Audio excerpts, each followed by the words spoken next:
In this lecture, we'll spawn some different fences on each individual chunk prefab on our entire bridge. Who's ready for some more intermediate code? I am. Okay, everyone, calm down. We're going to create some fences on each individual chunk. Well, like everything we've done so far, we need a chunk prefab to actually spawn into our script. So let's go ahead and create that first. Let's create an empty game object in our scene. Let's just call this fence and make sure we reset its transform.position. Inside here, you know the drill. Let's create another empty game object that we'll call model. And inside of this fence, we can drag in some of our GDTV assets. So let's navigate back into our prefabs folder and find our fence prefab.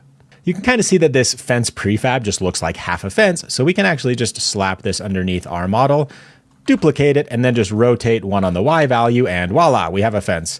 Except we just kind of need to rotate it around the other way. So let's just grab one of these, slap it on over to the other side, and there you go. I'm gonna make sure that these two fence game objects are actually positioned underneath my model, and then just kind of slide it over to make sure it's positioned correctly, roughly in the center of my fence game object. So I've got my fence game object here. I can just now instantiate this wherever I want inside of our game on each individual chunk. Now, if you were to press play, I think the fence is a little bit too high. We're not going to do any sort of jumping animation in the game, so I kind of just want this fence to be an obstacle that our player just kind of trips over. So I kind of want my fence just to kind of look like this in our game view.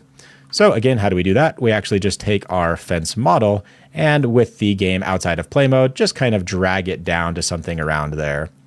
Yeah, I think that looks pretty good for now, except I probably want it just a little bit bigger. So let's actually just make that a little bit bigger, except instead of pivot mode, I want to have center mode selected in the top left of my scene view and just make that a bit bigger, maybe something like 1.3. Nope, way too big. Probably something like 1.15.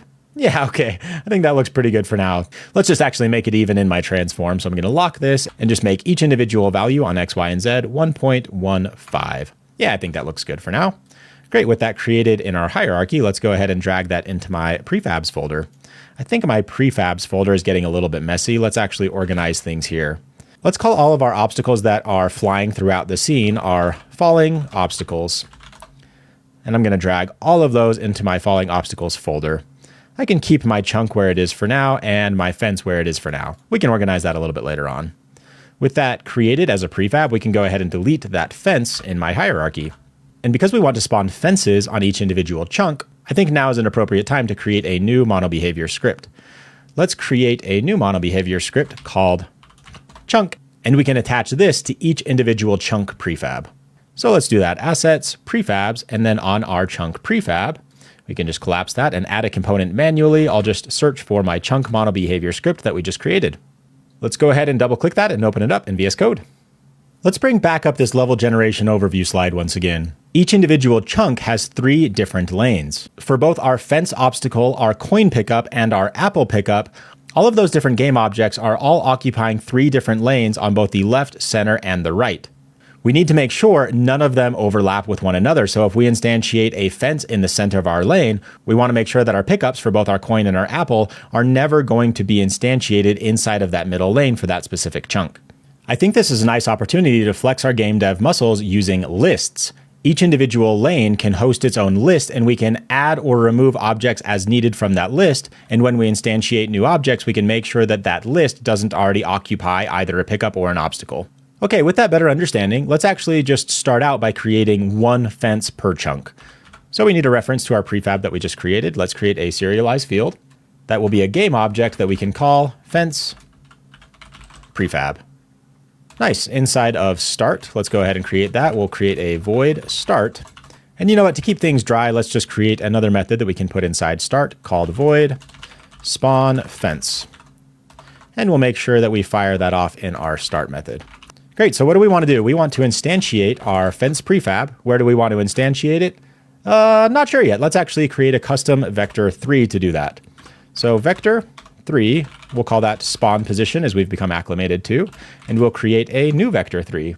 Inside here, we want to spawn it on one of our 3 lanes. Well, we don't really have a value for that yet, so I think it would make sense to create an array of floats up top for each individual lane.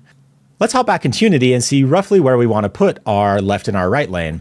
So I'm actually just going to comment this out for now and hop back into Unity. I'm going to press play and then just pause the game. With my player selected, if I just kind of drag it over with my eye over here in the inspector, over in my transform property, I kind of want my lane on the left to be roughly right here or so.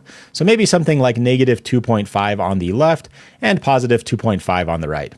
Cool, let's hop back into our chunk method and create that as an array. Let's make sure we expose it in the inspector just in case we want to change those values. So I want to have an array of floats. We can just call this lanes, and I'm going to set this equal to 3 different values. So I'm actually going to put this in a curly bracket. So negative 2.5f, 0f, and positive 2.5f for all 3 of my different lanes. Now, whenever I need either of these 3 values, I can just go into this lanes array as needed. Cool, let's go ahead and uncomment some of this code and continue creating our spawn position vector 3. I'm not sure quite yet what I want x to be. I'll just put x for now, but I know that I always want to use transform.position.y and transform.position.z, which is going to give us the exact center of our chunk on both the y and the z. Now, we haven't quite finished off this spawn position vector 3, but for now we can just finish our instantiate method. So we want to use spawn position, and we don't need any sort of rotation, so quaternion.identity. Okay, so let's have a think about how we can finish off our spawn position vector 3. We just need to grab one of these random 3 values.